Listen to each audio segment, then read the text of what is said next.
Arestado ang isang lalaki sa Pateros na wanted sa kasong panggagahasa. Yan ang ulat ni Vel Custodio.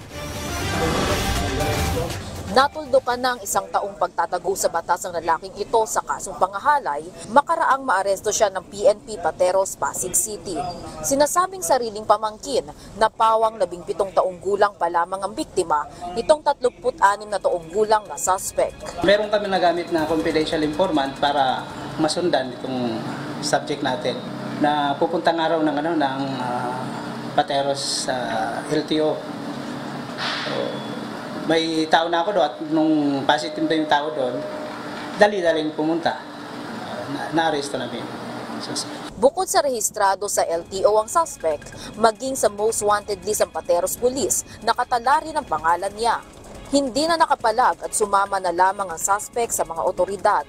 Bagay na dati pa niyang naisip pero nagbago na lamang. Nung una, may pahiwatig siya na gustong sumurrender, pero nung sinundo namin sa parting Caloocan, nung nandun na kami, biglang nagbago yung isip. Pagdating namin, wala na yung tao. Sinubukan namin kunin ang kanyang panig sa akusasyon, pero hindi na siya nagbigay ng pahayag. No comment po. Reklamong rape na walang piyansa at acts of lasciviousness ang kakaharapin niyang kaso. Nakikipag-ugnayan pa ang mga pulis sa pamilya ng biktima. Vel Custodio para sa Pambansang TV sa Bagong Pilipinas.